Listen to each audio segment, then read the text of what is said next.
Next Ongole అండి. Ongole parliament పరిధిలో చూసినట్లయితే వైఎస్ఆర్సీపీ పార్టీ నుంచి ప్రస్తుతం చెవిరెడ్డి భాస్కర్ రెడ్డి కంటెస్ట్ చేస్తూ ఉన్నారు. తెలుగుదేశం పార్టీ నుంచి మాగుంట శ్రీనివాసరెడ్డి కంటెస్ట్ చేస్తూ ఉన్నారు. మరి ఇక్కడ ఒంగోలు పార్లమెంటు పరిధిలో తెలుగుదేశం పార్టీ గెలుపు తథ్యం. తెలుగుదేశం పార్టీ గెలవటం అనేటువంటిది అక్కడ ఉన్నటువంటి ప్రస్తుత అనేక సమీకరణాలను తీసుకుంటే ఆ సమీకరణాల ప్రకారంగా అక్కడ తెలుగుదేశం పార్టీకి ఎడ్జి కనపడుతూ ఉన్నది.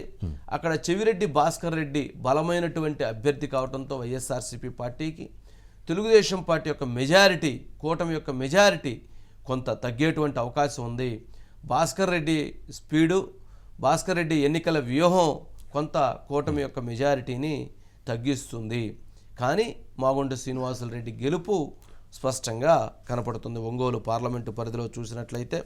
సరే, దీనికి చాలా ఈక్వేషన్స్ని చూడవచ్చు. అంటే ఒంగోలు పార్లమెంటు పరిధిలో ఇప్పటికీ కూడా మనం ఒక అంశాన్ని చెప్పాల్సింది ఏంటంటే చాలా టైట్ ఫైట్ ఉండేటువంటి అవకాశం ఉంది.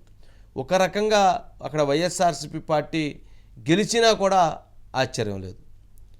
కానీ ప్రస్తుతం ఉన్నటువంటి అక్కడ లోకల్గా ఉన్నటువంటి అంశాలని, ఆ పార్లమెంటు పరిధిలో ఉన్నటువంటి నియోజకవర్గాలని వాటిని పరిశీలించినప్పుడు కొంత మాగుంట శ్రీనివాసరెడ్డి గారు అతి తక్కువ మెజారిటీతోటైనా సరే బయట పడేటువంటి అవకాశం కనపడుతూ ఉంది. ఆ రకంగా చూస్తే ఒంగోలు పార్లమెంటు పరిధిలో గతంలో ఓట్లు చూస్తే ఆయన ఎంపీగా కంటెస్ట్ చేస్తే 2019లో మాగుంట శ్రీనివాసరెడ్డి గారే అక్కడ వైఎస్ఆర్సీపీ పార్టీ అభ్యర్థిగా పోటీ చేస్తున్నారు. వారికి ఆ రోజుల్లో 7,39,000 ఓట్లు వచ్చింది. అంటే దాదాపు 2,14,000 ఓట్లు మెజారిటీతో గెలిచాడు. టీడీపీకి సిద్ధారాఘవరావు గారికి 5,24,000 ఓట్లు రావటం జరిగింది. అంటే సిద్ధారాఘవరావు గారి పైన, టీడీపీ అభ్యర్థి పైన వీరు దాదాపు 2,14,000 ఓట్లతో గెలిచారు. అంటే వారికి ఒక పర్సనల్గా అక్కడ ఉన్నటువంటి వాళ్ళ కుటుంబానికి ఉన్నటువంటి బలగం ఇవన్నీ కూడా ఆ మెజారిటీ రావడానికి కారణమైంది. ఆ ఓట్లు ఇప్పుడు ఆయన తెలుగుదేశం పార్టీలోకి వచ్చారు కాబట్టి మరలా ఆ ఓటు తెలుగుదేశం పార్టీలోకి ట్రాన్స్ఫర్ అయ్యేటువంటి అవకాశం, అంటే కొంత ఓటు వచ్చేటువంటి అవకాశం ఉంది.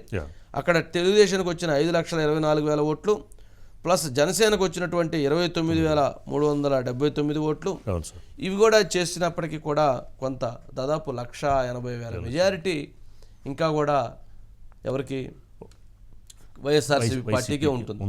కానీ ఉన్న సమీకరణాలు అంటే ఒక టైట్ ఫైట్గా ఒంగోలు పార్లమెంటును చూడొచ్చు. ఎవరు గెలిచినా కానీ వెరీ లెస్ మార్జిన్ తోటి గెలిచేటువంటి అవకాశం కనపడుతోంది ఒంగోలు పార్లమెంట్లో. సరే, బట్ ఏదన్నా కానీ అక్కడ ఒక టైట్ ఫైట్. సరే, నెక్స్ట్ చూసి